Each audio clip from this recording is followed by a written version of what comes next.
تو جب حضرت عیسیٰ علیہ السلام کو عیسائی خدا کا بیٹا مانتے ہیں تو بیٹا بھی خدا ہونا چاہیے. باپ خدا بیٹا خدا. خدا کتنے ہوئے؟ دو ہو گئے. ہمارا عقیدہ ہے خدا ایک. وَإِلَٰهُكُمْ إِلَٰهٌ وَاحِدٌ. تمہارا معبود وہ تو ایک معبود ہے. ہمارا عقیدہ توحید کا ہے. اور عیسائیوں کے یہاں شرک پایا جاتا ہے. تعلیم عمدہ ہے, نصاب اچھا ہے, یہ شرک برداشت کر لیں گے, وہ لوگ پڑھ لیں گے. یہودی بھی اس کو پڑھیں گے کیونکہ ان کے یہاں بھی شرک ہے. قرآن کہتا ہے یہودی حضرت عزیر کو خدا کا بیٹا مانتے ہیں. جب حضرت عزیر کو خدا کا بیٹا مان لیے تو پھر خدا ایک نہیں رہے, دو ہو گئے, شرک پایا گیا, وہ بھی قبول کریں گے. بدھسٹ, سکھ, ہر مذہب کا آدمی ان کے یہاں کتنا کچھ شرک ہے, اس لیے یہ تھوڑا بہت شرک برداشت کریں گے, وہ نصاب پڑھ لیں گے. مسئلہ کس کو ہے؟ مجھے اور آپ کو ہے, کیونکہ ہمارا عقیدہ توحید کا ہے اور اس میں شرک ملا ہوا ہے. ہمارے بچے ایمان کی حالت میں صبح کریں گے, اسکول جائیں گے, وہاں شرکیہ نصاب پڑھ کر شام ہوتے ہوتے وہ مشرک بن کر گھر آ جائیں گے. تو اسکول بھی محفوظ نہیں رہی ہے. اس کے بعد کی منزل ہے مدارس. مدارس میں کتنے فیصد بچے مسلمانوں کے جا کر پڑھتے ہیں؟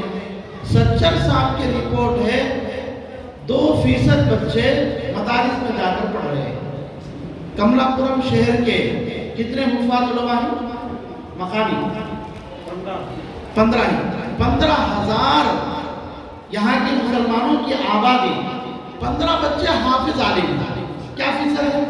0.1 بھی نہیں, 0% ہے. یو پی اور بہار کے علاقے میں مسلمان بچے زیادہ پڑھتے ہیں, ان کو ملا کر 2% ہے. ورنہ ہم آندرا کو سامنے رکھیں گے 0% ہے مدارس میں جانے والے. چلو سچر صاحب کی رپورٹ کے مطابق 2% بچے مدارس میں جا رہے ہیں تو 90 پر 8% بچے مدارس سے دور ہی. 2% بچے دیندار ہیں, 90 پر 8% بچے بے دین ہو گئے. اس کے بعد کی جو منزل ہے جہاں سے بچے دینداری سیکھے وہ مکاتب ہیں. یہ مکاتب کو اگر ہم مضبوط کریں گے تو پھر ہمارے بچے شرک سے بچیں گے, کفر سے بچیں گے, بدعات سے بچیں گے, خرافات سے بچیں گے, سچے پکے مسلمان بن کر یہ زندگی گزاریں گے. اور جو مکاتب منظم ہیں اس کا فائدہ بھی ہو رہا ہے. حضرت مولانا خلیل الرحمن سجاد نعمانی صاحب نے اپنے بیان میں ایک واقعہ بیان کیا. گجرات میں جب سیلاب آیا, لوگ سیلاب سے متاثر ہوئے, کھانے پینے کے لیے بڑی تکلیف پڑتے تھے. لوگ دور دور سے ان کو کھانے پینے کا سامان پہنچاتے تھے. حضرت فرماتے ہیں ہم بھی کچھ چیزیں لے کر وہاں گئے. وہاں ایک عجیب منظر دیکھا. عیسائی اپنا ڈیرا ڈالے ہوئے وہاں کے متاثرین کے درمیان کھانے پینے کی چیزیں اور کپڑے وغیرہ تقسیم کر رہے تھے. ایک بچہ آیا ان کے پاس, ہاتھ پھیلایا, مگر فوراً اپنا ہاتھ پیچھے کر کے وہاں سے بھاگا. میں اس کو دیکھا تو اس کو بلایا. اس بچے سے پوچھا بیٹے تو وہاں گیا تھا, کیوں گیا؟ کہا کہ میرے ماں باپ انتقال, میرے بھائی بہن سب دنیا سے رخصت ہو گئے ہیں, میں اکیلا ہو گیا ہوں, میرے پاس کھانے کے لیے کھانا نہیں ہے, پہننے کے لیے کپڑے نہیں. یہ لوگ تعاون کرتے تھے, لینے کے لیے گیا بھی. حضرت پوچھے جب تعاون حاصل کرنے کے لیے گیا تو ہاتھ پھیلایا بھی تھا, پھر ہاتھ کھینچ کے کیوں بھاگ کر آ رہا ہے؟ کہا کہ حضرت جب میں ہاتھ پھیلا کر ان سے کھانے کی چیزیں مانگا, وہ کہنے لگا اگر تم کو کھانے کی چیزیں ملنا ہے تو تم عیسائی بن جاؤ. کہا کہ میں عیسائی بن جاؤں گا تو دوزخ میں چلا جاؤں گا. اس لیے میں اپنے ایمان کی حفاظت بچانا کھانے پینے سے زیادہ ضروری سمجھا ہوں. اس لیے ان کی کھانے کی پینے کی چیزیں لیے بغیر میں نکل کر آ گیا. پوچھا کہ بیٹے عیسائیت قبول کرنے سے دوزخ میں جائے گا، یہ تجھے کون سکھایا؟ وہ کہتا ہے کہ میں مکتب جاتا تھا، وہاں استاد نے مجھے سکھایا۔ تو میرے عزیز اور بزرگوں، مکاتب میں پڑھنے والے بچوں کا ایمان محفوظ ہو جاتا ہے، کیونکہ وہاں عقیدہ سکھایا جاتا ہے۔ ابھی کتنے بچوں نے ہمارے سامنے اسلام کے 5 کلمے ترجمے کے ساتھ سنائے، ایمان مجمل سنائے، ایمان مفصل سنائے۔ یہ سب کیا ہے؟ یہ تو عقائد ہیں۔ اللہ پر ایمان لانا، فرشتوں پر ایمان لانا، آسمانی کتابوں پر یقین کرنا، اللہ کے پیغمبروں پر ایمان لانا، اچھی بری تقدیر پر ایمان لانا، قیامت کے دن پر ایمان لانا، مرنے کے بعد زندہ ہونے پر یقین کرنا، یہ ہمارے عقائد ہیں۔ وہ سکھائے کہاں جاتے ہیں؟ مکتب میں سکھائے جاتے ہیں۔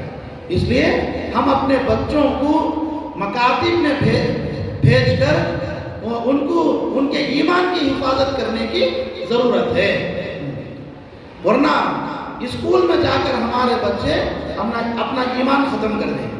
میں عام طور پر سمجھانے کے لیے بولتا ہوں، دودھ ہے، دودھ کو گلاس پانی میں ڈال دو، پانی میں مل جائے گا۔ اگر اس کو ایک بالٹی پانی میں ڈالو، اس کو مل جائے گا۔ نالے میں ڈالو، اس میں مل جائے گا۔ ندی میں ڈالو، سمندر میں ڈالو، اس میں گھل مل جائے گا۔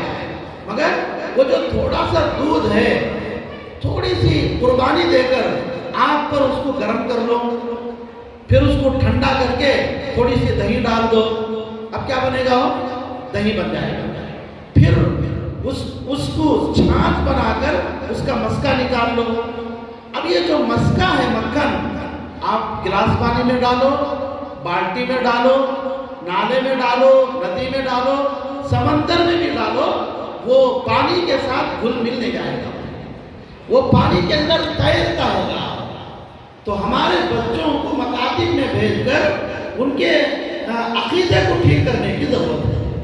اگر یہ بچوں کا عقیدہ ٹھیک ہو گیا، پھر چاہے وہ کافروں کے درمیان جائے، مشرکوں کے درمیان جائے، عیسائیوں کے درمیان جائے، یہودیوں کے درمیان میں جائے، وہ اپنے ایمان کی حفاظت کریں گے انشاءاللہ۔ کیونکہ یہ جو اسلامی عقائد ہیں، یہ کوئی افسانہ نہیں، بلکہ یہ حقیقت ہے۔ برحال وقت کا تقاضا ہے، میں یہ جو منتشر باتیں جلسے کی مناسبت سے آپ حضرات کے سامنے بیان کرا ہوں، اور پھر میں آپ سے درخواست کرتا ہوں، آپ کے یہ 12 مکاتب میں تقریباً 450 بچے پڑھ رہے ہیں۔ ابھی ہم نے سنا 15,000 یہاں کی ووٹر لسٹ ہے۔ 15,000 ووٹر لسٹ کا مطلب تقریباً 7,500 فیملیاں آپ کی کملا پور میں۔ 7,500 کا مطلب وہی پھر 15,000 بچے یہاں موجود ہیں۔ ہم دو ہمارے دو کے حساب سے لگا لیں، تب بھی 15,000 بچے آپ کو کملا پور میں ہی۔ 15,000 بچوں میں سے مکاتب سے جڑے ہوئے 450-500 بچے ہیں۔ اب بقیہ 13,500 بچے آپ کے گاؤں کے مکاتب سے دور ہیں۔ 450-500 بچوں کے ایمان کی حفاظت یہ مکاتب کے ذریعے سے کرنے کی کوشش ہو رہی ہے۔ بقیہ 13,500 بچوں کے ایمان کی حفاظت کون کرے گا؟ اس کے ذمہ دار کون ہے؟ اس لیے میرے عزیز اور بزرگوں، آپ کے علماء ماشاءاللہ حالات کو سامنے رکھ کر فکر مند ہو گئے، محنت بھی کر رہے ہیں۔ آپ کو یہ بھی تعجب ہوگا، بعض موقع پر اپنی چھوٹی تنخواہ میں سے رقم نکال کر ان مکاتب کے پیچھے لگا رہے ہیں۔